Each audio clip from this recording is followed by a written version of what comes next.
Screen बहुत अच्छी लग रही है जो सुबह 10 बजे मैं और वीरू जब स्क्रीन पर थे 10:30 बजे और जब श्रेया और कंचन को हमने ट्रेडर्स हॉटलाइन सौंपा था उसके मुकाबले निफ्टी 22,800 के लो से 22,786 याद रखिएगा जनवरी का लो था, तो वहीं से रिवर्सल देकर और अब 23,001 पर, बीच में तुम 23,144 तक गए थे लेकिन 23,150 पर फिर सेलर आया और वहाँ पर फिर सेलिंग आई।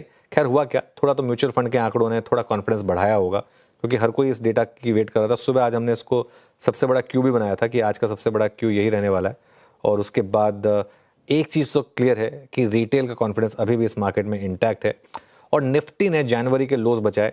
अब वो कितने टाइम तक बचा पाएगा, matter of time, if and when, ये बात की बात है। और मिड कैप और स्मॉल कैप जहां हमने जनवरी के लो तोड़े थे, जनवरी के लोस तोड़े थे रादर, वहां पर एक शानदार रिकवरी आई और एडवांस डिक्लाइन जो 1:10 का हो गया था सुबह, अब देखिए आप एडवांस डिक्लाइन को और अब उसमें आपको एक रिमार्केबल इंप्रूवमेंट दिखाई देगा। है अभी भी डिक्लाइंस के फेवर में लेकिन एटलीस्ट उतना गंदा नहीं है जितना सुबह था 1:10 का, अब 1:2 के करीब का है। Veeru Shreya, good afternoon. Good afternoon sir. बिल्कुल अच्छी रिकवरी आज के सत्र में हमें देखने को मिली और हो सकता है कि क्लोजिंग बेल्स हरे निशान पर हो, ऐसे उम्मीद जताकर चल रहे हैं। और मिड कैप स्मॉल कैप में जैसा कि आप मेंशन कर रहे थे 3-3% की गिरावट शुरुआत में देखने को मिल रही थी, अभी फिलहाल 1% गिरकर ही कारोबार कर रहा है। लेकिन सर सवाल ये कि ये रिकवरी सडनली आई क्यों, और हालांकि आपने थोड़ा बताया कि म्यूचुअल फंड के डेटा ने सपोर्ट किया, लेकिन और डिटेल में साथ ही अब यहाँ से क्या स्ट्रैटेजी बदलेगी, कैसे टेक्सचर लग रहे हैं? बिल्कुल, देखिए म्यूचुअल फंड के डेटा पे मैं आता हूँ थोड़ी देर में श्रेया, लेकिन पहले स्ट्रैटेजी पर आता हूँ क्योंकि आई थिंक जब मैंने पॉइंटर्स भेजे थे तब हम ग्रीन में थे, लेकिन मेरा व्यू यही था कि इस रैली में वापस बिकवाली का रिस्क रहेगा और आप देखिए पिछले कुछ मिनटों में वापस हम थोड़ा सा गिरे हैं। जो भी हो, लेकिन एक चीज़ तो है कि अब दो लेवल्स मोस्ट इंपॉर्टेंट है, 23,550 के ऊपर अगर आप निकले तभी रैली टिकाऊ होगी। और आज का लो और जनवरी का लो 22,750 से 22,800 मोटा मोटी ये पकड़ लीजिए, आज का लो 22,798। अब नई मंदी के लिए इसके नीचे फिसलना ज़रूरी है। देखिए आप किसी भी क्रूशियल लेवल को पहले टेस्ट में डिफाइन कर लेते हैं। आज सुबह मैं और वीडियो डिस्कस कर रहे थे कि एक बार के लिए तो रिवर्सल आ सकता है 22,800 से, उसके बाद वो टिकेगा या नहीं टिकेगा ये बात की बात है, लेकिन एक बार के लिए रिवर्सल 22,800 से ड्यू था, वो आया। अब लोअर लेवल पे वही लेवल क्रूशियल है। बैंक निफ्टी में बड़ी अच्छी शॉर्ट कवरिंग आई है और अगर आपने किसी भी तरीके से 50,000 निकाल दिया बैंक निफ्टी पर, हालांकि बहुत दूर है 50,000, यहाँ से 600 पॉइंट और है, तो मुझे लग रहा है कि थोड़ी और शॉर्ट कवरिंग बढ़ सकती है। 50,000 से अगर फिसले हम तो वापस मुझे लग रहा है कि सेलर्स एक्टिव होंगे और 49,000 पर अब काफ़ी स्ट्रॉन्ग सपोर्ट है। हाँ, दिन में हम 48,730 तक गए थे, लेकिन इंट्राडे में कुछ भी हो क्लोजिंग बेसिस पर सपोर्ट की ज़्यादा वैल्यू होती है, तो उस हिसाब से 49,000 जो है अब वो काफ़ी स्ट्रॉन्ग एक सपोर्ट बनकर आ रहा है। वीरू के पास चलते हैं। Veeru, good afternoon. Stock specific action कैसा रहा? Anuj, good afternoon. Stock specific action वही है जो कल था, मतलब कन्विक्शन कहाँ है कि बोलने का कि भाई ये स्टॉक्स अच्छा लग रहा है, क्लियर है, स्ट्रॉन्ग पुट राइटर्स हैं, that's only Bharti Airtel. Please screen पे लिखे आइएगा, हम सुबह डिस्कस भी कर रहे थे 1700 के ऊपर। अब 1700 का एक कॉल राइटर्स का जोन था जिसको कल ये स्ट्राइक करके क्रॉस नहीं कर पाया था, बट आज उसको डिसाइसिवली क्रॉस करके ट्रेड करता हुआ एक ऐसे मार्केट में, इसे कहते हैं गजब की स्ट्रेंथ, 11.5 लाख से जुड़े 1707 पे डे हाई पर 3% का ओआई बिल्डअप, आउटस्टैंडिंग ओआई करीब 4 करोड़ में पहुंच चुका है। अब 1700 पे पुट राइटर्स विजिबल है। तो मैं सिर्फ एक स्टॉक जिसको लेकर थोड़ा सा कन्विक्शन है मेरे अंदर, वो ये है, और दूसरा है बर्जर पेंट्स। लेके आइएगा बर्जर पेंट्स को। अभी स्ट्रेंथ तो है, कल भी स्ट्रेंथ थी, परसों भी स्ट्रेंथ थी, बट अब इसका थ्रेशोल्ड पॉइंट होगा 495। अब 495 क्या है? 495 पे अगर जाएगा तो ये मिड अक्टूबर के बाद पहली बार अपने 100 EMA को टेस्ट करने जाएगा। बट बाइंग अच्छी है तो नज़र रखिएगा 490-95। और जहां तक कोलैप्स का सवाल है, डीएलएफ ने आज अपना एक स्विंग लो तोड़ा 24 जनवरी का, और ये लगभग आप समझ लीजिएगा कि 13 Feb 2024, यानी मोर और लेस पूरे एक साल की जो फॉलिंग चैनल है वो भी टूट गई नीचे की तरफ। तो प्रेशर आज डीएलएफ में, एक्स्ट्रा ऑर्डिनरी शॉर्टिंग। पर Anuj, coming back to that issue, अब अल्टी मान लीजिए इसमें मेरा पैसा भी है, आपका पैसा भी है, हम एसआईपी के जरिए रिटेल इन्वेस्टर्स जो हैं वो इस बाजार में पैसा लगाते जा रहे हैं। ये आंकड़ा क्या रिफ्लेक्ट करता है? और दूसरी बात ये है कि आज जब मैं देखता हूँ कि निफ्टी 22,800 पे मैं पैसा डाले जा रहा हूँ, बट एफआईज एग्जिट कर रहे हैं, उसके बावजूद ये पैसा आ रहा है यूकैश पर। बिल्कुल, देखिए वीरू, इसमें ना दो तरीके से आप देख सकते हैं। पहले तो मैं डेटा पे आ जाता हूँ, उसके बाद मैं इस पे अपना छोटा सा एक एनालिसिस दूंगा। पहली बात तो ये है कि रिटेल निवेशक का या तो आप कह दें भरोसा कायम है, या आप ये कह दें कि रिटेल के पास अब शायद कोई और ऑप्शन नहीं बचा है, वो कह रहा है कि चलो ठीक है, अब जो चल रहा है वो चलते रहने दो, तो वो कंटिन्यू कर रहा है। लेकिन रिटेल बना हुआ है मार्केट में, म्यूचुअल फंड में इस बार भी 39,670 करोड़, मोटा मोटी वही नंबर आया जो पिछले महीने था।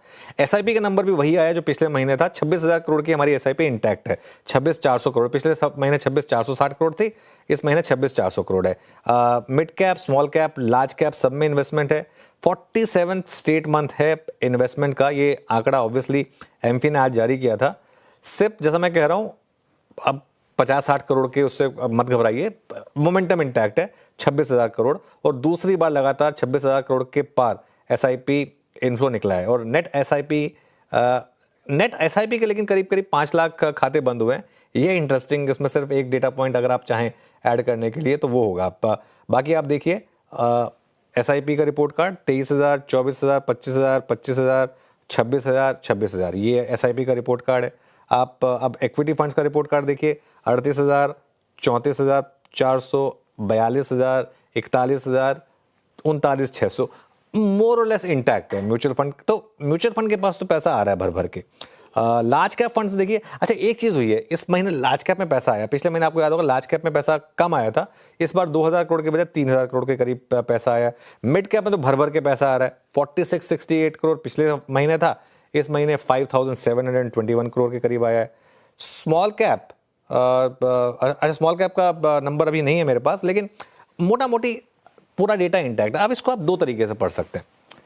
पहला तो ये है कि आप एफआईआई को एक ऑप्शन दे रहे हैं कि भाई जितना वो बेच रहे हैं उतना एब्जॉर्ब करने के लिए यहाँ पर एक इन्वेस्टर खड़ा है, तो उनको कोई इशू ही नहीं है, वो बेचे जा रहे हैं, उनके पास लिक्विडिटी इनफ है। पहले की मार्केट में ना हमारी एक बहुत अच्छे इन्वेस्टरों में एक चीज़ कहते थे कि एफआईआईस के लिए एक वन वे स्ट्रीट है, आप एंटर तो कर सकते हो, आप एग्जिट नहीं कर सकते। पहले अगर एफआईआईस इतना माल बेचते थे उनके स्टॉक में सर्किट लग जाता था, इवन बड़े से बड़े स्टॉक में।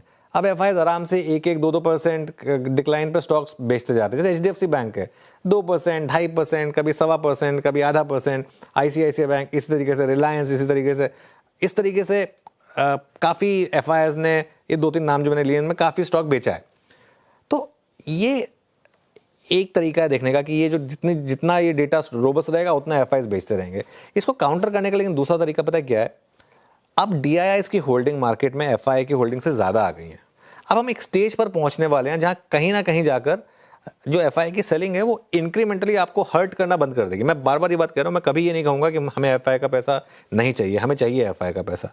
लेकिन वो जो एफआईआई की सेलिंग है वो एक स्टेज, अगर सपोज करिए और 1 साल तक ऐसे ही चलता रहा, भगवान ना करे, लेकिन अगर और 1 साल तक ऐसे ही चलता रहा कि एफआईआईस लगातार बेचते रहें और रिटेल और म्यूचुअल फंड लगातार खरीदते रहें, एक स्टेज आएगी जहां पर हम वहां पहुंच जाएंगे जहां पर इवेंचुअली एफआईआईस की होल्डिंग जो है वो काफ़ी कम हो जाएगी।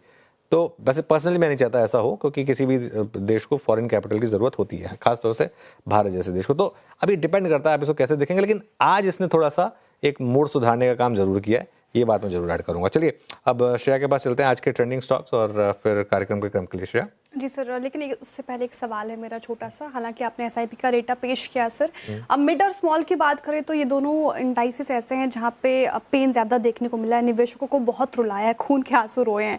लेकिन यहाँ से क्या सर रिवाइवल के साइन नज़र आ रहे, पेन खत्म होने का कुछ साइन दिख रहा है आपको?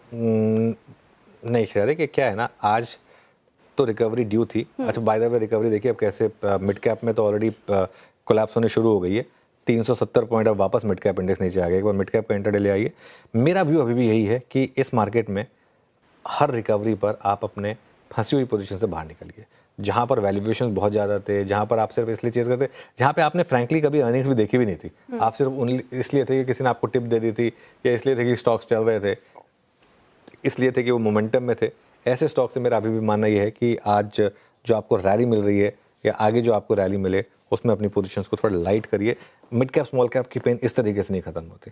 मिड कैप स्मॉल कैप की पेन खत्म होती है जब लोग बात करना बंद कर दे। एक महीना ऐसा आएगा जिसमें मिड और स्मॉल कैप में इनफ्लो की वजह आउटफ्लो होगा, वहाँ बॉटम हो जाएगा। वो उससे पहले नहीं होने वाला, उससे पहले मिड और स्मॉल कैप में अभी काफ़ी दिक्कत रहने वाली है। चलिए